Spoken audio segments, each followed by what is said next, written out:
Hi, everybody. Welcome to Cover the Spread here for Monday, May 26, 2025. Hey, if you're new to Cover the Spread, welcome aboard. Glad to have you. Make sure you subscribe and flip on that notification bell. That way you get notified when this video drops and you can get the best of the number with us. And hey, don't forget, give us a thumbs up. Greatly appreciated as well. And hey, well, let's get to those three plays we got rolling for you here to cover the spread. But just before we get to those three plays, we get to the cappers, see how they're rolling along, how their weekend went. And then we'll get to those three selections we got for you on the Monday to kickstart the week. Handing over to Ramon. How you doing here on this Monday, Ramon? Hey, real good, Rod. And here on this Memorial Day, we think of those who gave the ultimate sacrifice. But in order for us to enjoy our sports betting action here on Monday, a little playoff action, a little baseball as well. So let's do it, huh? And let's have a big winning day here. Cover the spread. Definitely couldn't have said it better myself, Ramon, with that one. Head on over to Al. How are you doing here on this Monday, Al? Yeah, happy Memorial Day to everyone, and may they all rest in peace, of course. Yeah, my pick's been rough, but looking to bounce back as we always do. Always looking to do better. So can't wait to get to it. Exactly. Shout out to those that have served and given their lives in serving, and shout out to those that are still in the land of the living and going to bet these sports with us. Respect to you for giving your time of service. Happy Memorial Day. Let's get to the games we got rolling. We got to kick off with some MLB to knock it out of the park. First game we're looking at here, we got the White Sox taking on the Mets. Ramon's game, kick it on over to Ramon. What do you like hearing this one on Monday, the White Sox or the Mets? Yeah, well, I made fun of, the White Sox picking up Adrian Hauser, basically said he walked in off the street. That wasn't exactly the case. I mean, he was pitching in the minor leagues this season and then got his release before getting picked up by the White Sox. But we did, have some fun with him. After all, he went out there and threw a gem pretty much in his first outing. I'm gonna predict some regression here, guys, for Hauser right off of the miraculous performance, career resurrecting. I don't know. Maybe he will go on to more success. But facing a team that he pitched for last year here in the Mets, and the Mets certainly with some struggles here of late, but I think they're probably going to catch the White Sox at just the right time. The White Sox had a little bit of success here over the weekend. The Mets feel like they're hungry here in this situation right now. They've been up and down for sure here of late, getting a lot of heat from the media, the fans not coming through in the clutch. But look, Clay Holmes has done a pretty nice job here this year, 3.13 ERA and a 5-3 record. But bit of a pleasant surprise here, certainly. But the Mets at home, 18-6 so far this season. We know the White Sox have been pretty dismal here, 5-21 straight up on the road. So they've been okay on the run line a little bit, but I've got to lay it here with the Mets. You're going to have to lay a little bit of juice too with this run line, no doubt about it. But I think the Mets are going to be able to take advantage here of the White Sox this week. I don't see it as one of those where they come in overlooking a bad opponent, because I think the Mets need it right now. They need to put a hurting on somebody, and I'm going to take it here on a day game that they're going to be able to take advantage here and beat up on the White Sox. I'm willing to lay the run line here with the juice with the Mets on Monday afternoon.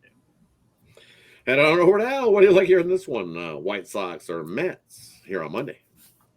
Yeah, I could definitely see them playing some inspired baseball here on Monday at home, and definitely got the pitching advantage with Holmes over Hauser. And as Ramon was saying, Hauser had a great game, but he's definitely hasn't pitched that well often in the past. So I don't expect him to pitch like that too many. I mean, back to back especially is going to be real tough for him. So against the lineup that has some, I know they haven't been as consistent as you'd like them to be, but they still got some good hitters in this lineup. So expect them to get going a little bit against Hauser here. And as long as you can get this -1 under -150, I think I'll take a bit of money line myself too. I don't disagree with the run line. I think there's going to be plenty of value there, but again, if you can get a little insurance at home here, I'll take the money line as well. And for me, looking at this one, I agree. Is that you look the last time that Hauser even faced this Mets squad, you definitely have to go back a few seasons. June 29th, 2023. So almost two full seasons, two full years since he's seen the Mets. He did pitch well against the Mets there. So are we going to see another 6 inning, no earned runs, only 2 hit performance from Hauser again versus these Mets? It's possible, but I'm with Ramon here. The only one way to go for me. I got to take the Mets. You look at the Mets do against the White Sox. It's just been complete dominance. 7 of the last 8 games that they've won against the Mets, they have covered that run line when they take on the White Sox. So I'm with you, Ramon. I'm gonna take the run line here with the Mets on Monday. That wraps up the first MLB game we got. Heading on over to the next one we're looking at on this slate on Monday. We got the Dodgers heading out on the road here on a Monday, and they're heading into Cleveland to take on the Guardians. This is Al's game. You're going to get us started here on the Monday. Dodgers Guardians to kick us off. Yeah, another big pitching advantage here with the Dodgers and their ace Yoshi Yamamoto coming in great form here. He's been pitching real well. Well, yeah, he did have a couple questionable. Well, not questionable, but not a perfect starts either against Arizona. There struggled a little bit. Gave up 3 to the Athletics as well, but came back strong against the Diamondbacks, pitching 7 scoreless innings and. Think he does well again here today against these Guardians who have been picking up their play a little bit. But again, just think the Dodgers should get to Gavin Williams here as they have in the past. And definitely got the edge there too with this lineup. Now, again, the Guardians do have a couple of good hitters. But when you look at the lineup overall, definitely got to give the edge to the Dodgers there. And just... Again, I'll take them on the run line, but as long as you can get that -1 under the -150, I'll take the money line as well. Heading on over to Ramon. What do you like hearing this one? Dodgers or Guardians here on Monday? Yeah, well, you know what? I don't mind Gavin Williams. I know the ERA pushing 4 here, but he's 4-2. We know the Guardians have looked pretty outstanding so far this season. I think they're doing a great job. We talked about those central teams all kind of clicking there at the top of the standings. So for me, I'll probably end up. I'm going to take the under here with Yamamoto and Williams. You know, Dodgers. Yeah, maybe they've trended over for the most part, 29-23 to the over, but just 12-13 to the under on the road. Cleveland's been a solid under here of late. They came into the week going under in 8 of their last 10. They're 8-13 to the under at home and 11-17 to the under as a dog. So look, at home, I think Williams might be able to. Emotional series for the Dodgers there when they were taking on the Mets over the weekend. Some wild games for sure. I'm not saying it's a letdown because you got to be ready because this Guardians team is certainly going to be ready. They're playing so well. So I expect a decent performance here from Williams. I think that maybe I'm going to call for a little bit of letdown from the Dodgers here, with all due respect to what Al's saying. They'll have to fight for this win, I would think, for sure. I've got the under in this one, Dodgers and Cleveland on Monday. And I'm kind of with Ramon. I'm going to take the under early. I think Gavin Williams has a half-decent start here. Yamamoto, we know, will pitch well. He did have that little blip, as Al alluded to, against Arizona, and that was the blip you've seen. But when he quickly turned around and faced Arizona again, he turned that around, didn't give up 2 home runs, and looked good in the bounce back. So I think Yamamoto does have a good start, but I think I think the bat's going to be cold here in the beginning. I think you can see a really slow starting game. So I'm going to take the under in the first 5 here in this one, even if they put this at 4. But I think it'll be 4.5. Here in the first 5, and I'm going to agree, low-scoring one to kick us off. It's the Dodgers bullpen that's a little scary, and we can see some fireworks late in this game. So I'm going to take the under in the first 5 here in this one. All right, let's head on over to the NBA action here to kickstart the week. And we got the Oklahoma City Thunder taking on Minnesota, and man, OKC could have just mailed that one in because they didn't even get off the bus. It was, as we alluded to before, OKC still struggled on the road again. Now they're 0-6 here out in the playoffs, ATS wise, on the road to kickstart the playoffs. At home, absolutely lights out, playing great basketball. And that's what Minnesota's been doing all season long. Lights out basketball at home. In these playoffs, they're hitting over 50% of their field goals in at home in these playoffs. So it's going to be a high scoring game here in this one. I don't think OKC is going to just slow start like they did in that last one. I expect the pace to pick up here early and often. I don't see we see a whole lot of defense played in this matchup. I'm going to take the over in the first half. I see 107.5 in most places. And you look at OKC when they upset off of a road loss this season. Well, that first half bounced back 5-2 to the over in that first half. So OKC shoots a little better than what they did in that last game, 3 there in Minnesota. And Minnesota in those first halves, well, guess what? They're 7-0 to the over in that first half. Why? Because they're going to continue to shoot and hit 50% of their field goals. OKC not stepping up to play defense on the road.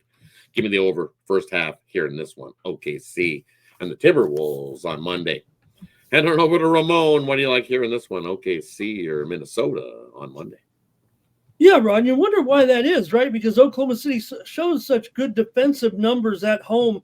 I think we're not going to get the best Oklahoma City team, even for the remainder. I think their best is still to come in the years down the line. I think they're still learning here in the playoffs a little bit. I know we want to anoint them a little bit, but I think they're still growing and learning here. They may end up still getting this series. We may get a great series out of it just because of Oklahoma City's inconsistency. You know, maybe they were really just smashing inferior teams. And look, they had that great record. I get it. But yeah, you called it. I mean, they were lifeless there, just letting the Timberwolves do whatever they do. And when the Timberwolves are hitting those 3-pointers as well, when you're getting those guys who are being criticized from Minnesota's non-stars, if you will, guys like Reed in there. And even with Randall, he still hasn't stepped it up for the last 2.5 games. We're waiting on him to kind of go too. So I'm with you, Rod. I am going to take the over here in this one. Minnesota was 24-17 at home during the regular season to the over. They were 12-7 to the over as a dog. There's still maybe a lack of respect here in this game, maybe because of the discrepancy in records between these two. But right now, even after Oklahoma City's great games at home against Minnesota, that last game, you just brought it right back. And you're like, I don't know where this series is necessarily headed. So I think Oklahoma City's a little tentative on defense here. And I think Minnesota, I don't think we're going to see 143 points, but I got to go over to 18.5 here in this one with Oklahoma City and Minnesota. Even I'm resigned to the fact that these two teams are playing a little bit quick pace here, high score here. Give me the over. And on over to Al. What do you like here in this one? OKC or Minnesota? Yeah, I gotta agree. I think this is definitely the strongest look on this game, is taking this total to go over. But also, you were talking about, you were wondering if OKC ever got off the bus. Now you have to wonder if they don't already have 1 foot back on the bus already. You know, this team, as you mentioned, just hasn't been playing well on the road, and definitely most of their success comes at home.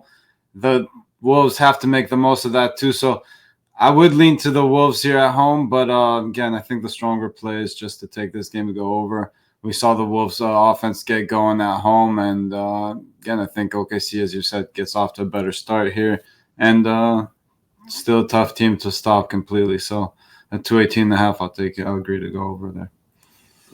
Hey, that wraps up the slate for Monday here at Cover the Spread. As always, let us know what you think in the comments section below of the 3 games we covered here today. And as always, let's do a quick little recap before we head on out and get to those Monday games. First game we looked at here, we got the Mets taking on the White Sox. This is Ramon's game. He says take the Mets on the run line there in that matchup. And then the next game we looked at, we got the Dodgers here taking on the Guardians. This is Al's game, and he says lay the run line here with the Dodgers. I know, but you can do the Al special. Everybody knows the Al special by now, so you can either take the run line or you can take the Al special, which is the -1 here in this one, depending on what the price is. Am I at Dully or am I at Cover the Spread? Yeah, Cover the Spread. Give us the run line. And then we had in the NBA action, we're taking the over for me there in that first half. I think OKC does get off the bus and their foot isn't on that bus, as Lyle alluded to, ready to get back home. I think they want to have a real good shot at this one to get the job done. Go up 3-1, heading home. Of course, they're going to come with the best effort, and that'll be including the old defense play. Take the over in that one. Thanks, everybody, for tuning in. Appreciate each and every one of you. As always, that Memorial Day Monday, shout out again to everybody who served.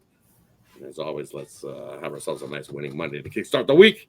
Because what are we doing here? We are covering the spread.